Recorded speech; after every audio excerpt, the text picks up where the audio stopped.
The body gives away the truth, especially when we are lying. Lie detection is the science of identifying deception through physiological and behavioral cues, from subtle changes to voice tone and involuntary bodily reactions. Today, advanced technology is used to uncover hidden truths. But how reliable is this science? Today, we'll explore voice stress analysis and polygraph, how they work, their accuracy, and the ethical debates that surround them. Polygraph or voice stress analysis does not detect deception directly, nor does any other known technology or individual. Instead, these methods measure psychophysiological responses triggered during structured questioning. When a qualified examiner applies a validated methodology, selects the appropriate test format for the situation, and observes significant physiological responses to carefully constructed, relevant questions, especially when those responses differ meaningfully from reactions to control questions, it becomes scientifically reasonable to infer with a degree of confidence that the subject was not being truthful.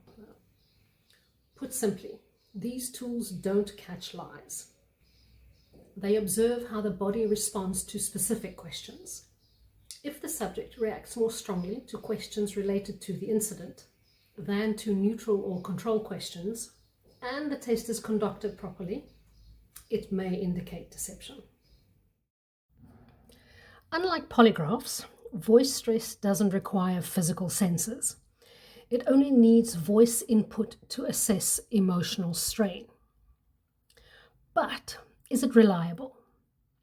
Critics argue that stress-related vocal shifts can come from nervousness, fatigue, or external pressure, not just deception.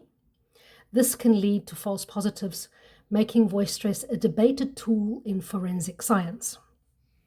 As an examiner of many years, I can confidently say that vocal shifts from nervousness, fatigue, or external pressure do not take place when I or my examiners conduct a test.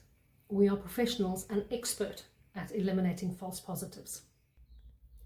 A polygraph tracks involuntary physiological responses when someone answers questions. These include changes in heart rate acceleration, breathing pattern variations, and sweat gland activity, or the fancy name, electrodermal response. The examiner asks a mix of control and relevant questions while monitoring these reactions. If stress levels increase sharply during answers, the polygraph flags it as possible dishonesty. While polygraph is still the preferred method of truth verification, the data parameters can be influenced or manipulated. With close attention, heart rate or breathing patterns can be controlled. And inducing pain can cause a cascading effect on the nervous system, thereby influencing the results. But the individual applying these countermeasures would need to know when to apply them. So, lie detection technologies remain controversial. While they are useful investigative tools, their accuracy rates are often questioned. American studies suggest that polygraph have a 60 to 80% reliability, while voice stress analysis fares even lower. In my experience though, in South Africa these percentages are much higher. As examiners here, and especially those on the VSAPOLY network, are expertly trained, astutely ethical, and highly experienced. Legal experts argue that polygraph results shouldn't be admissible in court due to false positives. Ethical concerns arise around privacy, coercion, and the potential misuse of results in hiring decisions or criminal investigations.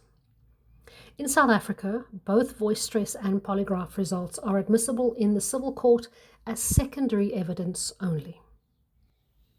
So, is truth verification a breakthrough in uncovering deception or just flawed science? You decide. Integrity in conducting examinations, reliable results, and accurate reporting is why VSAPOLY is still serving after 2 decades.